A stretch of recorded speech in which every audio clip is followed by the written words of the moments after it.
Hello, this is Janet Michael. In addition to hosting The Valley Today each weekday at noon on the River 95.3, I also produce podcasts, and I'm excited to introduce you to a new podcast series in partnership with Lord Fairfax Community College. Having provided higher education and career training for the past half-century, LFCC is tightly interwoven into the fabric of the Northern Shenandoah Valley and Piedmont regions. Join me every week for conversations with current and former students to hear their funny and inspiring stories as we learn about their journey to higher education, the role that LFCC has played, where they are now, and where they plan to go. We'll also talk to current and former professors about their experiences and best memories of LFCC over the past 50 years. Get every single episode as they're released on our website at theriver953.com under the podcast tab, or you can subscribe for free in Apple Podcast, Google Podcast, on Spotify, Amazon Music, wherever you listen to podcasts. Just search for LFCC Stories.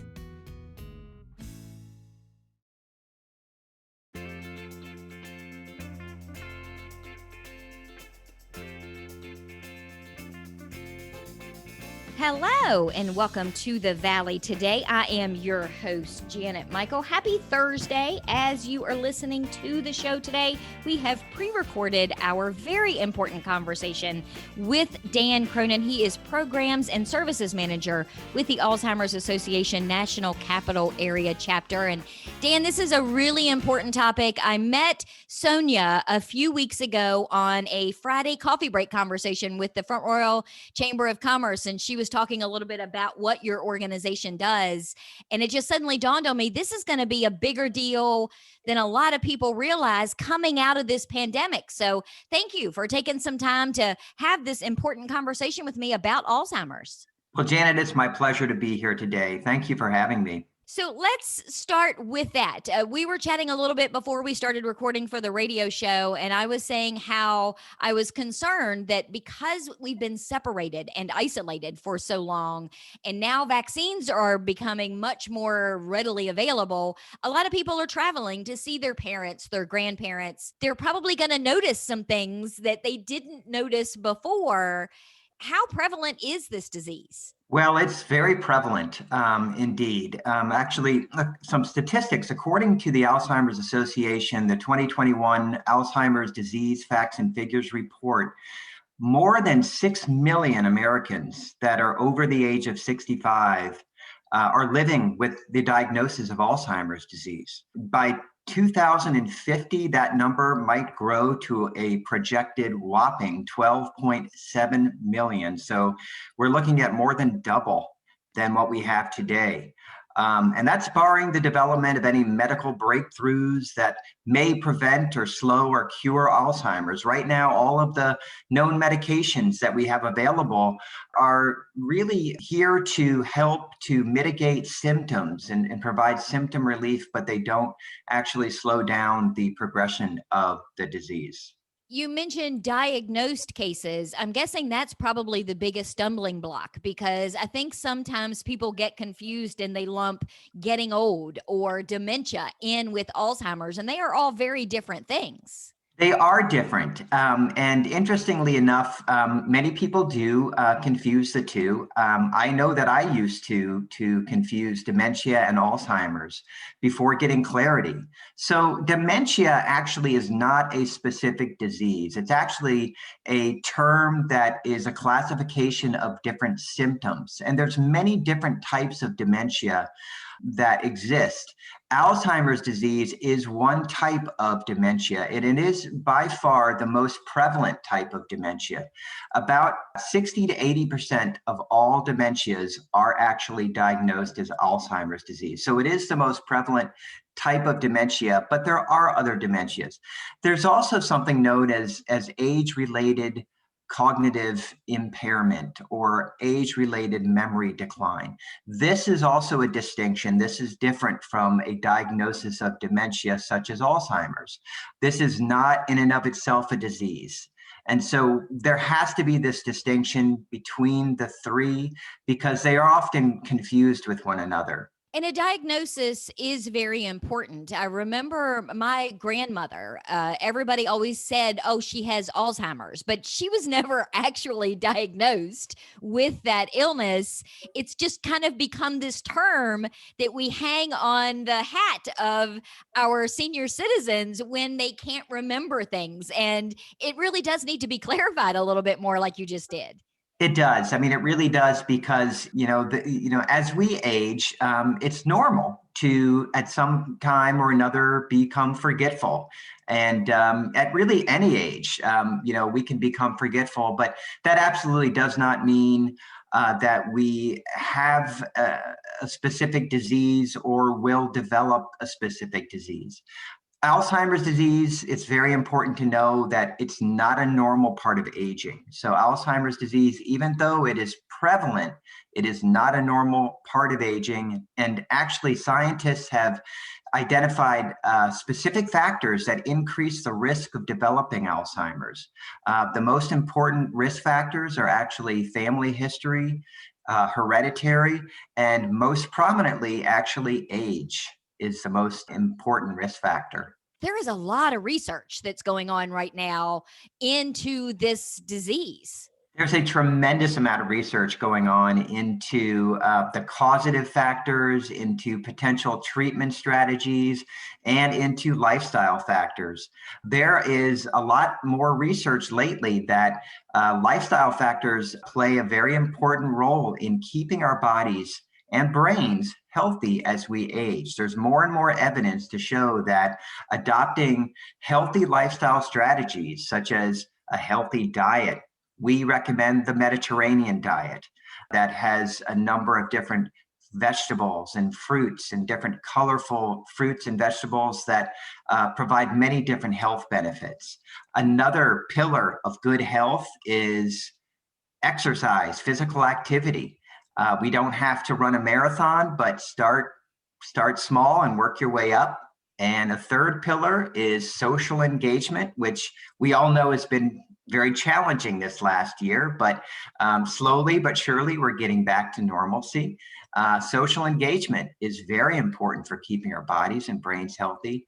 And also cognitive stimulation, keeping our brains challenged, and ongoing learning is a very important pillar in keeping our brains healthy as we age. So, if there's no real cure for it at this point, why is early detection so important? It's a great question. Early diagnosis of Alzheimer's, it can provide a number of important benefits to people with dementia and also their caregivers and loved ones, which includes making very important decisions about anticipated needs, such as care needs and legal, financial, and end-of-life plans. So getting an early diagnosis allows the individual who has the diagnosis to be able to make decisions about their future care at an early stage where they're still cognitively able to make these decisions and to share their wishes. It also provides significant medical, emotional, and social benefits, and facilitating participation in important clinical trials. We actually, on our website, have information about a trial match program, which there's a tremendous amount of information about where individuals who have received a diagnosis of Alzheimer's or another dementia, or even healthy individuals, can participate in these clinical trials. So it's known as Trial Match Program. Since you mentioned the website, let's take a quick break. When we come back, can you tell me a little bit about the Alzheimer's Association? I know the website and resources are a huge piece of that. Can we get in the weeds a little bit about the organization itself and what you can do to help people with a diagnosis or family members that have had a diagnosis? Yeah, there's many different ways that we can help. So absolutely. Okay, we're going to take a quick break. When we come back, we're going to continue our conversation on the Zoom screen. We are chatting with Dan Cronin. He is the Programs and Services Manager with the Alzheimer's Association National Capital Area Chapter. We're going to talk more with him about their organization when we come back in just a couple of minutes. Got a financial decision to make or a goal to reach, but you don't know where to start? You've come to the right place. Introducing Quick Money Chats with the Northern Shenandoah Valley Financial Education Program. Visit tinyurl.com/quickmoneychat to schedule a virtual chat with a staff member or trained volunteer. We won't tell you what to do, but we will give you the tools you need to choose wisely. And because Virginia Cooperative Extension is part of Virginia Tech and Virginia State, your land-grant universities, you can be sure that our information is credible and trustworthy. And you'll know that we aren't trying to sell you something. Maybe you want to improve your credit score, or reduce your banking overdraft fees, or even figure out if you can afford to buy that car. Sorting through tons of information on the internet can be overwhelming, and sometimes it can be hard to know who to trust. Schedule a quick money chat and get the information you need to take action. Go to tinyurl.com/quickmoneychat and get financial education personalized for you.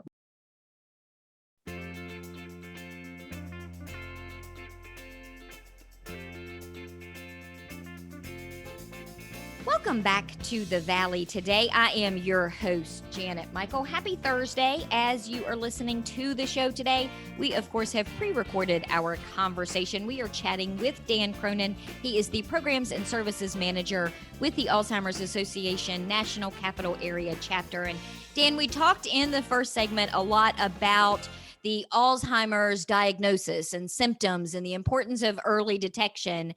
Tell me a little bit about your organization, because it kind of brings everything full circle and is a massive resource tool, I would guess, for anyone who has a diagnosis or whose family member or friends have had a diagnosis. Yeah, absolutely, Janet. It is a terrific resource. Our organization, our home office is based in Chicago, Illinois. Our National Capital Area Chapter office is based in McLean, Virginia. We lead the way to end Alzheimer's and all other dementias. And we do that by accelerating research on a global level, driving risk reduction and early detection measures, and maximizing quality care and support. And so we can provide all of that. So the resources are tremendous through our website, through our helpline number, which I'll give you that phone number. Our vision is a world without Alzheimer's and all other dementias.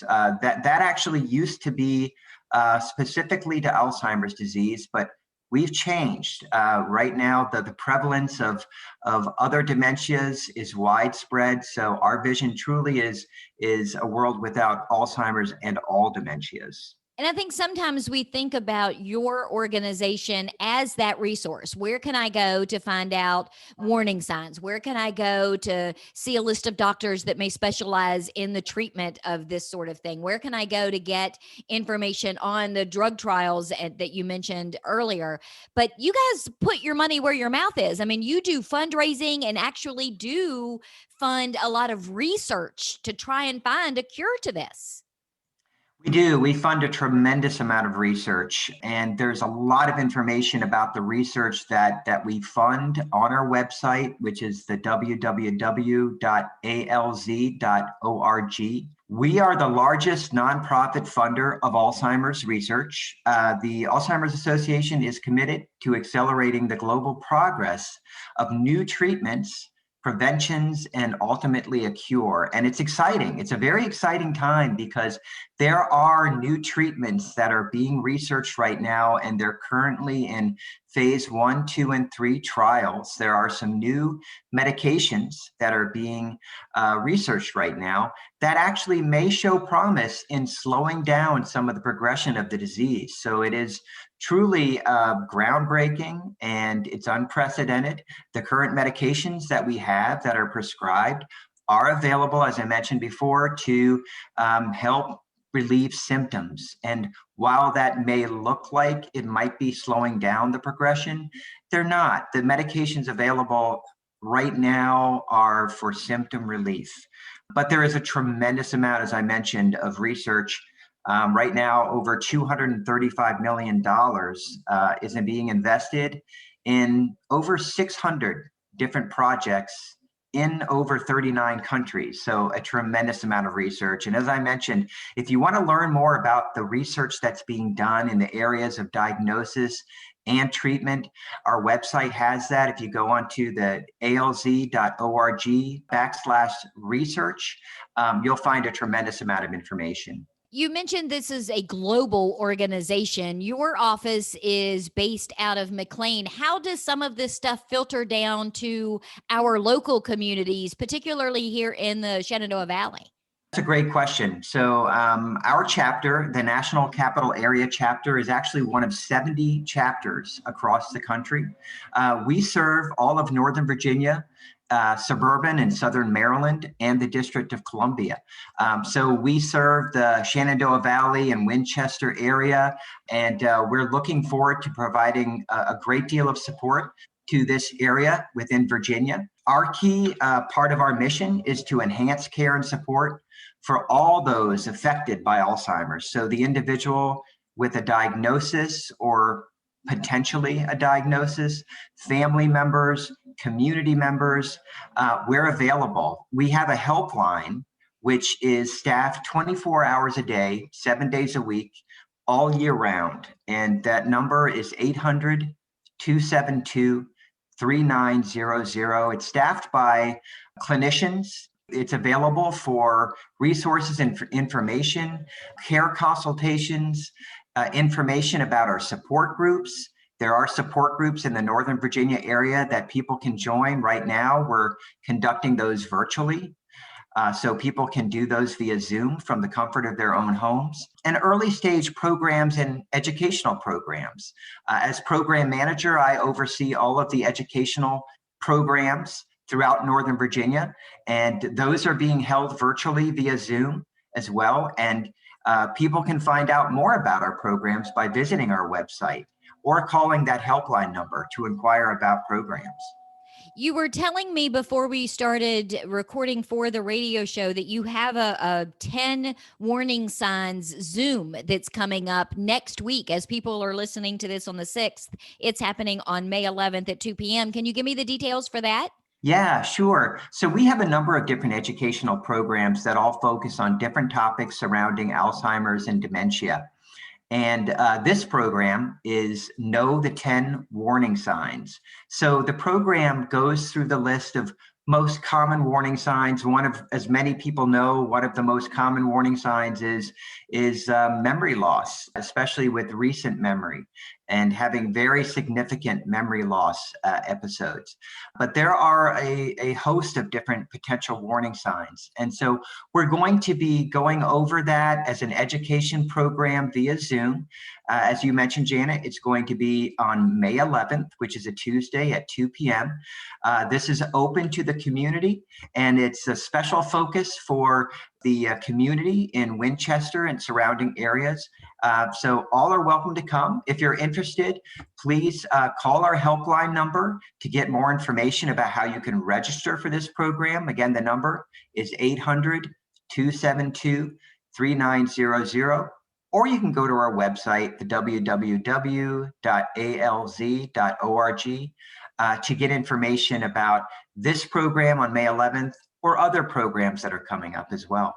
And I know people that have had family members or friends who have been diagnosed with Alzheimer's. This becomes a very near and dear thing to them, so that they want to support. They want to give their time. They want to volunteer. They want to write a check. I always say preferably those with commas. They're the best checks to get. How Yes. can people help support your organization? Oh, that's a great question. And there's a lot of ways that people can help support the Alzheimer's movement. Simply spreading the word about our resources that I discussed today, the website, our helpline. Spread the word in your community or to those that may be facing daily challenges of Alzheimer's. People can volunteer. You can become an advocate, participate in special events such as the Walk to End Alzheimer's. We're going to be walking in person this year. There's a lot of information about that on our website, or the Longest Day event. There's a tremendous amount of information. If you go to our website, alz.org/NCA, which is National Capital Area, you can learn more about ways to get involved.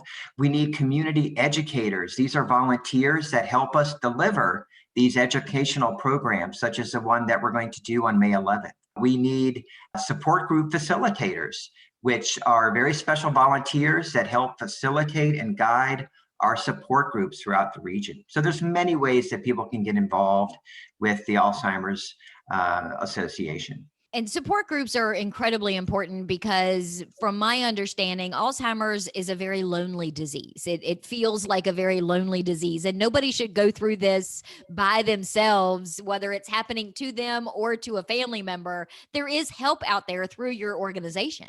Yeah, Janet, nobody should face the disease alone, and they don't have to. There's a tremendous amount of support available through many different channels, especially the Alzheimer's Association. We are here and available for individuals around the clock. As I mentioned before, with our 24/7 helpline, that's available with high-level clinicians, available to individuals any day of the year, any time of day. So I'll reiterate that number. It's the 800-272-3900. So we encourage people to call that number and also to visit our website. As I mentioned before, it's the www.alz.org. And there's a tremendous amount of information on the website about the things that we discussed today, about all the research and all of the support services available, including educational programs that are available. Right now, we're delivering all our education programs via Zoom. So the Alzheimer's Association is here to help. Can you tell me one more time before we wrap up where and when people can register for the Zoom 10 early signs of Alzheimer's? Yeah, absolutely. So that program will be on Tuesday, May 11th at 2 p.m. And where is going to be in the comfort of your own home. So we're going to do this virtually. We're doing all of our events and programs virtually. So this will be a Zoom delivered program. Know the 10 warning signs. We're going to cover all of the known 10 warning signs. And we're going to talk about some other things as well and research updates. So it's going to be a really great informative program. So if you'd like to inquire or register for this program, please do it by calling our 800 number. That's the best way to do it, is call the helpline to express interest in this program, and we will register you. You can also do it on our website. You can do that on the alz.org website under Community Resource Finder section. And it's a free program. It doesn't cost anything for anyone to participate. Yeah, I forgot to mention, it is absolutely free. It's no charge at all. You said earlier in our conversation about the walk to end Alzheimer's. So I'm going to totally put you on the spot and ask if you'll come back and talk to me before the walk happens and do another radio show with me. I would love to come back and discuss that with you. And as the walk approaches, we're going to have actually more information on our end about how it's going to work this year. Because last year we had to get creative and do our walks in much smaller groups and, really raise awareness and raise funds in a different way. We're hoping to get back to more of a traditional walk season this year. And so we're going to get more details, and I would love to come back and share those details with you. One of these times I'm going to ask somebody that on the air, and they're going to say no, they don't ever want to come back, and I'm not sure how I'm going to respond to that. Oh, I would imagine that most everybody would want to come back. I certainly do. Well, Dan, thank you for taking some time out of your day to meet up with me on the screen and have this conversation. I do appreciate it. Oh, it's my pleasure. Anytime. Thank you so much, Janet. We are going to wrap up our conversation today with Dan Cronin. He is the Programs and Services Manager with the Alzheimer's Association National Capital Area Chapter. Tomorrow, I am talking jobs. Bonnie Zampino is coming back with Virginia Career Works, and we are going to be talking with a representative from Grafton about a job fair that they have coming up in the middle of May. So meet me back here for that tomorrow, just a few minutes after noon.